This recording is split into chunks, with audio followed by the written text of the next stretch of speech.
Good morning from our first day in Stockholm, Sweden. So we are headed to the subway to go to Drottningholm Palace, which is supposed to be where the royal family currently lives, and it's supposed to be just a really big, pretty palace. And today is the only day that it's open. It's only open on Sundays from 10 to 4. Nope, it's open on, What? no. It's like, I don't know if it was just Saturdays and Sundays, but it's just very specific days because the royal family like lives there and uses it, and so they have just specific days you can go tour it. So today is the only day we're here that it's open. That was it. It's the only day that we're here that it's open. So we are going to go there today. And first things first though, we had to go figure out the subway system. We bought a single journey pass last night, and there's multi-day passes that might be able to save us money, but we're just not sure how much we're going to be using it and if it's worth it yet. So we're going to head to the subway and just see what our options are and then head out that way.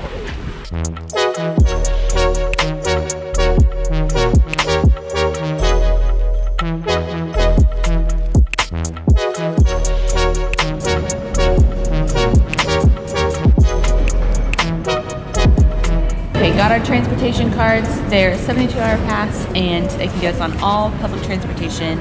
It's cheaper than the single journey tickets, which were like, they were $45 per journey, and so we got these that are for both of us $5.60. So that'll be saving us some money.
We got to the palace, Drottningholm Palace, and it is so pretty. It's surrounded by this river, I guess, over here, and it's frozen solid. Like, there's people walking on it, and I mean, the entire road is ice. We're sliding a little bit, but the palace is really pretty, and it's just blanketed with snow everywhere.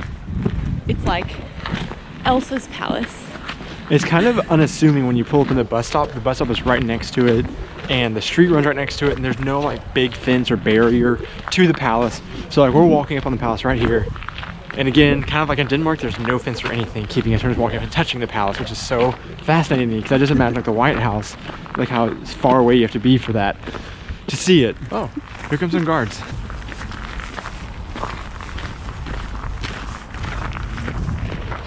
There's some guards. They were smiling. They seemed approachable too. So one thing that I wanted to point out is the sun is so crazy. It's noon. Yeah, it's noon right now, and the sun is not over our heads. It looks like it's just rising in the morning. So I don't think so. Based on my understanding, the sun never actually rises to the middle of the sky because of how far north we are, which is so cool. But we just walked into this beautiful garden on the front or the back of the palace. I don't know. We're gonna walk around here, and then we're probably gonna get tickets to go inside.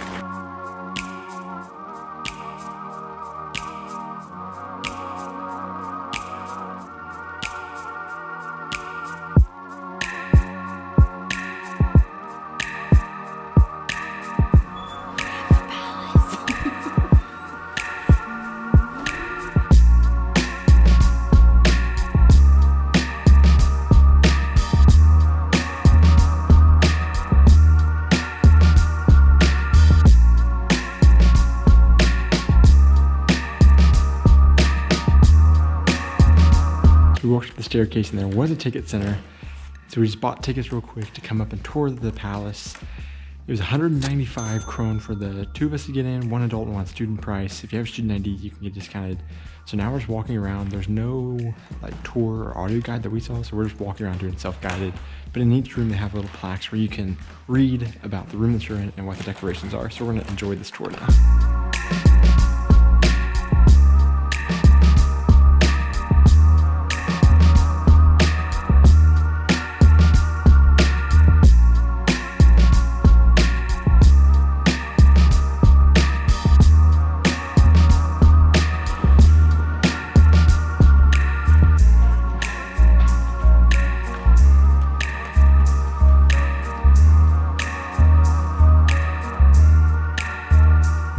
I do think this is another place that we've come to not in peak season, because we pretty much have like every room to ourselves whenever we're in there. There's a few people touring around, but not very much, so this makes it super enjoyable. I don't know, like, you know, I would assume in peak season, maybe because of how often it's closed, that there's more people and more crowds, but this is a great time to come in the winter on a Sunday.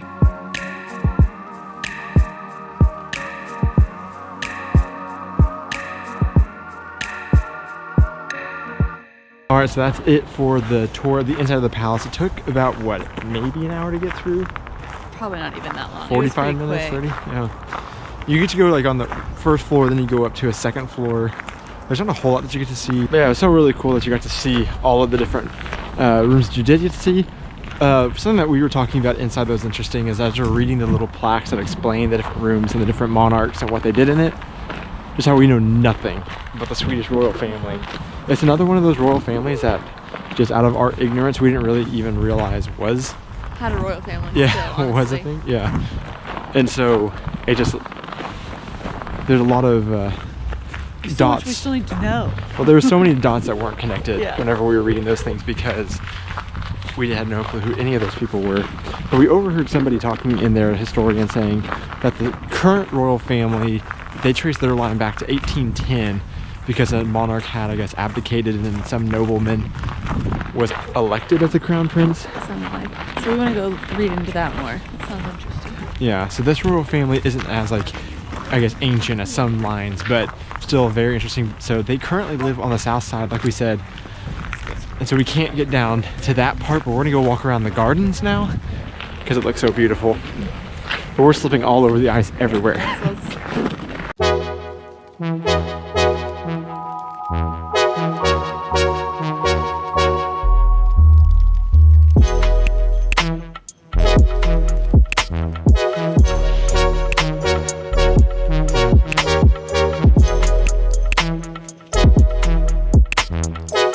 I love that people can just go out on the ponds and the rivers and just ice skate. They all walk around with their ice skates. We saw a guy at the bus station who had a pair of just skates that he attached to his shoes and some poles.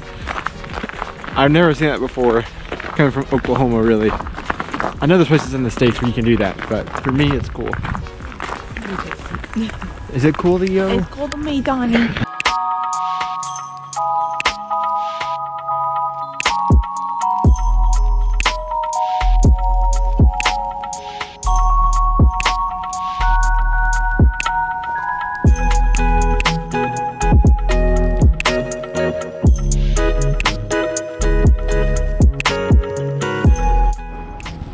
So this is the wing right over here that we got to see, and this is where the royal family lives. That part was guarded and we couldn't go see it.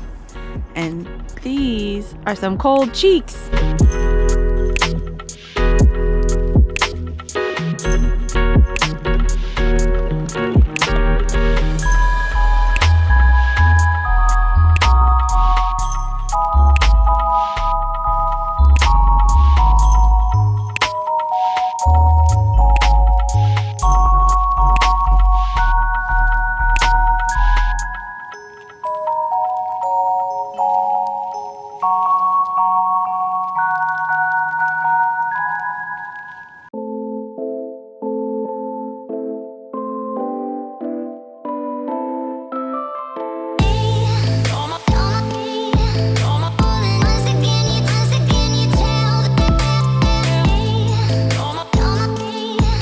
So that is enough frolicking in the snow for us for now. We are We are very cold. We took our gloves off and your fingers immediately get very tingly and cold. I don't know how our faces are handling it.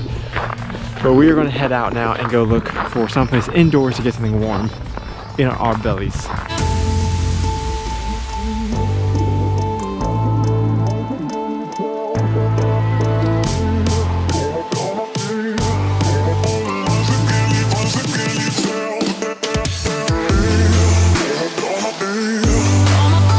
Donnie has never been to an Ikea before, so we thought Sweden would be the perfect place for him to go to his first Ikea. So that is exactly where we're on the way. We just took the subway over to the center of Stockholm where we're gonna go find an Ikea.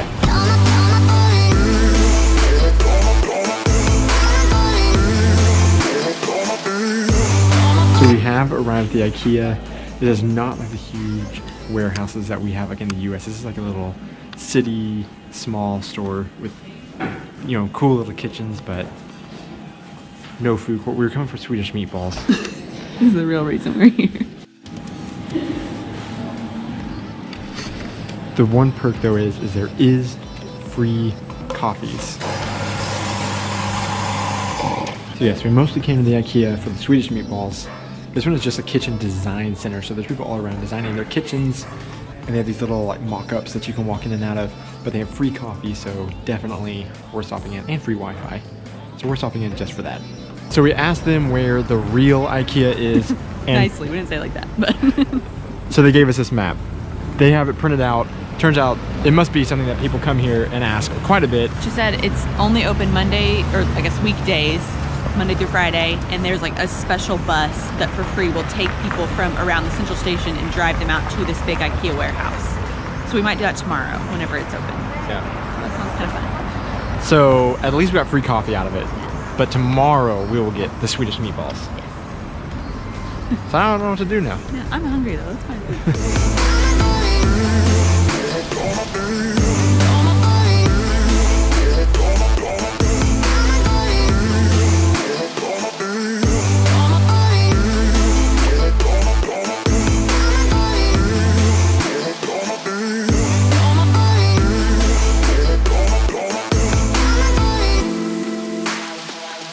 Alright, so we found a place to eat, which is a 7-Eleven.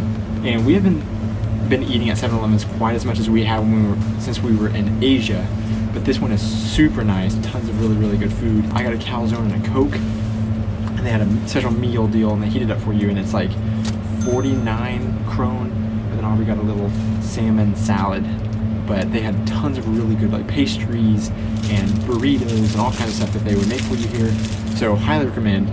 We talked about going and getting traditional like Swedish food. We're gonna get the meatballs and stuff, but whenever we're not eating traditional Swedish food, we're gonna try to eat a little bit cheaper because things are a little more expensive here. So this is one way of doing it.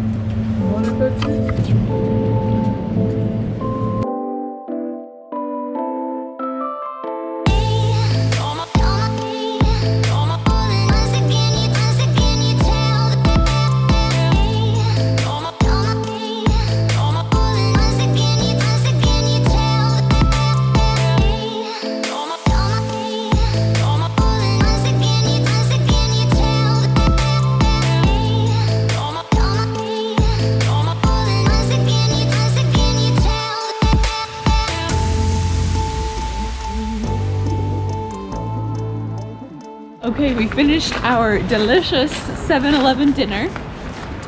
And it is so cold, we can't take it anymore. So we're gonna go back to our Airbnb and warm up our faces. And tomorrow we have some really fun things on the schedule, but you need to subscribe and watch or continue watching our videos so that you can make sure you can keep up and see all the exciting things that you can do in Stockholm, because we have some cool stuff coming up. And if you like this video, make sure that you make sure you click the thumbs up button and like it for us. But we hope you have a great night. And stay warm out there, folks. Signing off from Stockholm, Sweden, Passport 2.